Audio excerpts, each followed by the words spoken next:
À la fille, à la famille, je suis très heureuse de vous retrouver, vous m'avez beaucoup manqué. Aujourd'hui, épisode 76, nous allons, après savoir parler la semaine dernière de déblocage de l'élément R, nous allons voir comment on procède pour débloquer cet élément quand il est déséquilibré en nous. D'accord? Alors, voilà comment on va procéder. Donc, les deux parties, les deux vidéos. Donc, la première partie, nous allons voir élément par élément comment les signes qui montrent vraiment que cet élément est déséquilibré en nous. D'accord? Et la deuxième partie, nous allons vraiment nous concentrer sur l'élément R qui nous intéresse, c'est-à-dire reconnaître les signes d'un déséquilibre, comment l'équilibrer. D'accord? Alors, on commence par l'élément feu. Alors, l'élément feu, c'est toutes les personnes qui sont nées sous les signes de feu, c'est-à-dire le bélier, le lion et le sagittaire, et qui ont une ascendance de ces trois signes. Et vous savez, je vous avais expliqué que quand nous naissons sous un signe, nous avons ces attributs, mais sous forme de potentiel. Et donc, c'est à nous de les travailler pour pouvoir déployer la pleine potentialité ou les capacités de ce signe-là, de cet élément. D'accord? Et donc, pour le signe, pour les signes de feu, et quand c'est déséquilibré, quand nous n'avons pas fait le travail qu'il faut, c'est-à-dire les traumas, les blessures, toute notre lignée, tout ce qu'on appelle les mémoires karmiques, d'accord? Et tant que c'est pas fait, vous allez voir que ces personnes-là seront colériques. Donc ça montre que le signe de feu est déséquilibré, d'accord? La colère, c'est le feu qui s'exprime en nous. Et donc, en fait, il faut comprendre que quand on s'emporte ou quand on s'énerve, quand on se met en colère, c'est parce que, en général, c'est parce que on n'arrive pas à contrôler soit une situation ou soit une personne, un être. D'accord? On le voit bien avec l'interaction avec les enfants.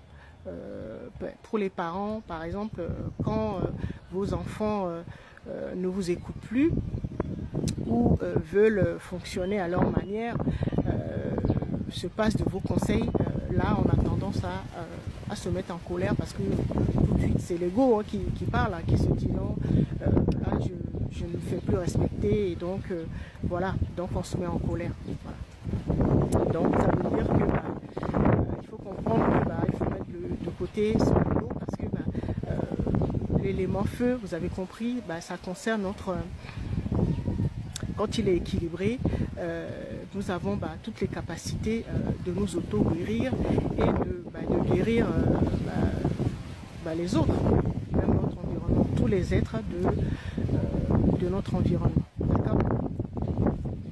Alors, comment on procède pour son équilibrage?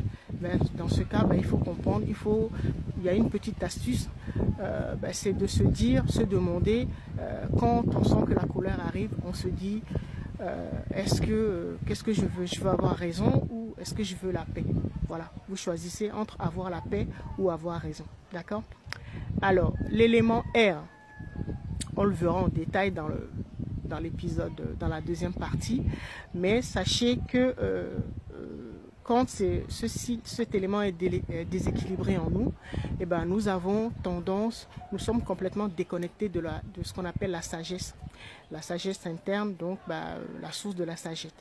Et donc ce sera des personnes, ce signe-là, ce sont les personnes qui sont nées sous ces trois signes-là, donc le Gémeaux, la Balance et le Verseau, d'accord?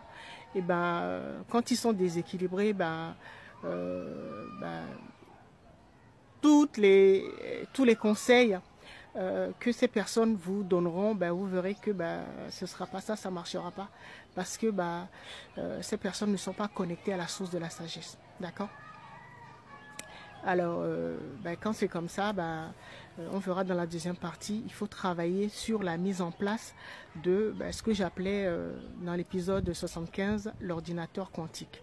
D'accord? Il faut le mettre en place pour pouvoir se connecter à la source de la sagesse et de la connaissance. D'accord? Alors, maintenant, on passe à l'élément eau. Alors, les signes, donc voilà les 3 signes. Vous avez le Cancer, Scorpion et le dernier, c'est le Poisson. Ou les personnes qui ont un ascendant de ces 3 signes-là. Alors, l'élément eau correspond à la partie qui nous permet de bien interpréter ou bien décoder les informations qui nous environnent. D'accord?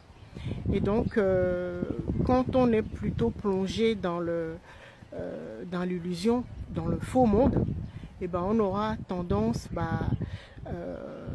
à faire une mauvaise interprétation. C'est ce qu'on appelle le mensonge.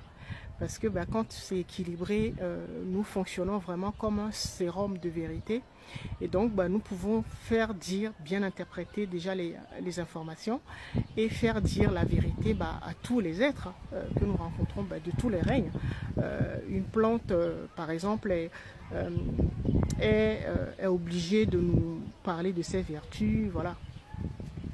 D'accord? Les animaux, tous les êtres, voilà, vous avez compris. Et donc, quand c'est déséquilibré, nous avons plutôt tendance à ce qu'on appelle à mentir, à mitonner un peu, si on peut dire ça. Et donc, quand on est connecté au monde illusoire et quand on a plutôt tendance à mentir, et on devient hyper vigilant. Pas de la vigilance, mais hyper vigilant parce que quand tu as menti une fois, tu es obligé de déployer ou dépenser beaucoup d'énergie pour pouvoir cacher le mensonge. D'accord? Parce que nous-mêmes, au fond de nous, nous savons que nous avons menti. Donc, on est obligé de se débrouiller pour dépenser beaucoup d'énergie pour pouvoir cacher le premier mensonge. Et donc, dans ce cas, il faut se demander si on veut vraiment retrouver la liberté ou être enchaîné par les mensonges plutôt mauvaise interprétation des informations qui nous entourent. D'accord? Et le dernier élément, c'est l'élément terre. Ça concerne les personnes qui sont nées sous les signes.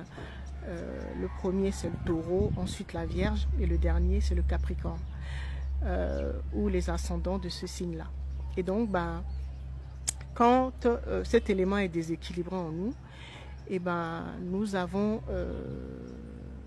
nous rencontrons beaucoup de difficultés pour s'approprier les moyens qui sont mis à notre disposition pour accomplir notre mission d'incarnation, mission de vie. Et donc, je parle des moyens dans tous les domaines, que ce soit les moyens financiers, les ressources humaines, les capacités intellectuelles, psychiques et tout cela. D'accord? Et donc, on sera en carence de tous ces moyens-là. Et ça donne quoi? Vous allez reconnaître ces personnes très facilement parce que ce seront des personnes qui auront beaucoup de difficultés, soit à garder l'argent, qui auront vraiment tous les problèmes pour avoir les moyens pour pouvoir s'ancrer parce que c'est lié à notre ancrage, d'accord, l'élémentaire, avoir profiter de la prospérité, de l'abondance, vous voyez. Et donc, ce sera ces signes-là qui vont montrer que l'élément terre est déséquilibré en nous, d'accord. Et donc, les astuces, c'est déjà se faire accompagner, aller voir un thérapeute, mais si nous décidons de travailler nous-mêmes, quelques astuces que je peux donner, c'est de se renouer avec ce qu'on appelle l'énergie tellurique, l'énergie de la terre, donc soit en marchant pieds nus ou en mangeant par exemple des tubercules. Voilà, parce que l'énergie tellurique c'est très très très important. D'accord.